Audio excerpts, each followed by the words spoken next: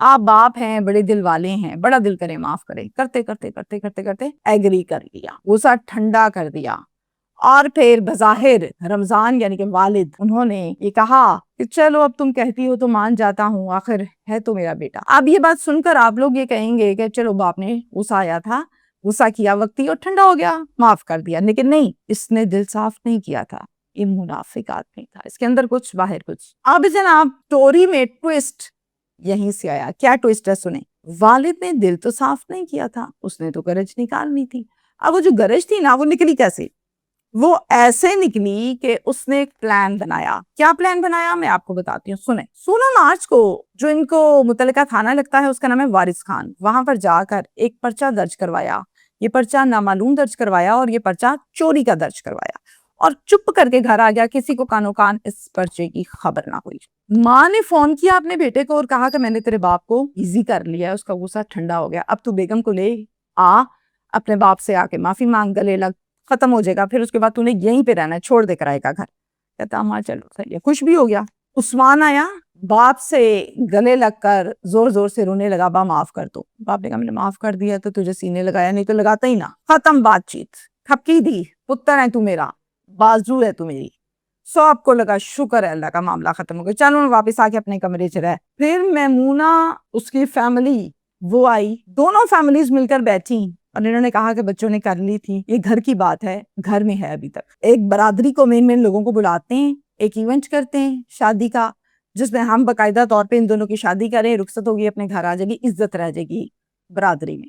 دونوں فیملیز اس بات پر ایگری ہوئیں، اور پھر ایگری ہونے کے بعد میمونہ جیسے ایک قواری لڑکی ہوتی ہے، ماں باپ کے ساتھ رہتی ہے، اس طرح سے ان کے ساتھ واپس چلے گئی کہ بس اب دلہن بن کے شادی ہوگی اور ایونٹ کے تھرو پراپر ایک جو ہوگا اسی میں رخصت ہوں گی، آ جاؤں گی، کسی کو پتا بھی نہیں چلے گا۔ وہ چلے گئی اپنی فیملی کے ساتھ۔ 29 مارچ کو باقاعدہ یہ ایونٹ ہوا شادی کا، دلہن بنی، رخصت ہوئی، شوہر کے ساتھ اس کے گھر آ کے رہنے لگی، یعنی عثمان کے والد کے گھر۔ رات گزری اسی گھر میں۔ اگلے دن یعنی 30 مارچ کی صبح صبح والد صاحب محمد رمضان کال کرتے ہیں پولیس کو، تھانہ وارث خان میں، اور ان کو بلا لیتے ہیں۔ وہاں سے نفری آ جاتی ہے گھر ان کے۔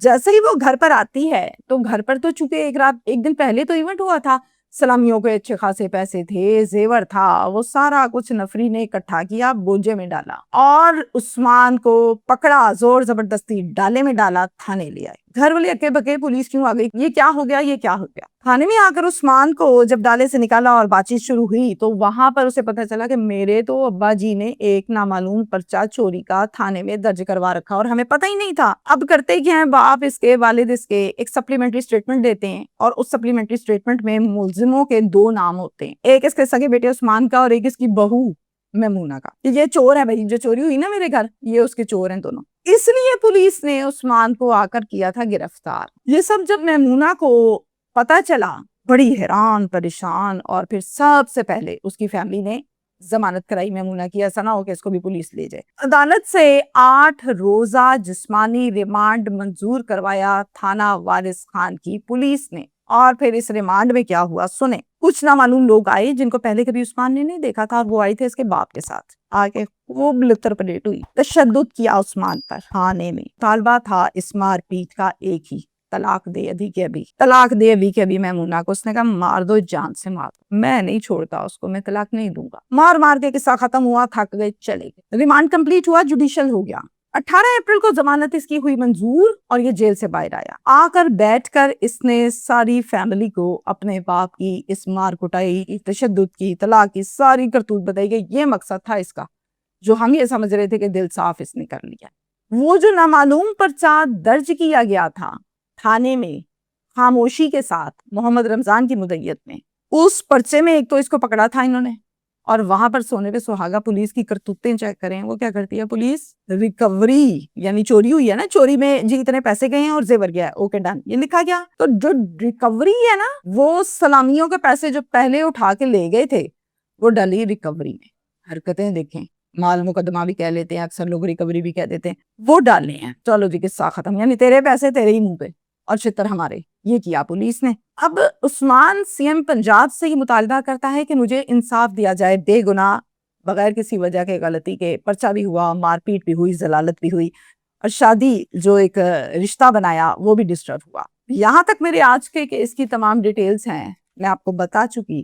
مجھے بڑے افسوس کے ساتھ یہ کہنا پڑ رہا ہے، لیکن کہنا میری مجبوری ہے کہ تھوڑی سی کوئی شرم اور حیا کر لیں. آج میمونہ بہو بنی، اس کیس میں بہو ہے، یہ ہو گیا اس کے ساتھ بیچاری کے ساتھ. آپ کے گھر میں بھی تو بیٹیاں ہیں نا. آپ کی بیٹیوں کی سلامیوں کے پیسوں کے ساتھ اٹھاؤ، تھانے لے جاؤ، مار کٹائی لتر پریڈ، اور پھر کہو یہ لو جی مال مقدمہ تھوڑا، یہ آپ کی ریکوری ہے. شرم نہیں آئے گی؟ کبھی بھی کوئی بھی پکڑو، پرچہ درج کراؤ، چپ کر کے بیٹھ جاؤ، جب دل کرے اس پرچے کو ری اوپن کرو، اپنے بندے کو اٹھواؤ اور پٹواؤ. یہ تو قانون نہیں ہے. تھانہ اس لیے نہیں بنا، تھانہ انصاف کے لیے بنا ہے، تو انصاف کے لیے ہی رہنے دیں. سی ایم پنجاب اس پر ایکشن لیں، اور پورے تھانے کی جو ٹیوننگ ہونی چاہیے وہ بنتی ہے ہونی چاہیے. میں تو مطالبہ کر سکتی ہوں، آواز اٹھا سکتی ہوں، میں نے اٹھائی. اب انتظار ہمیں اس ایکشن کا ہے کہ جو ہونا چاہیے. شکریہ.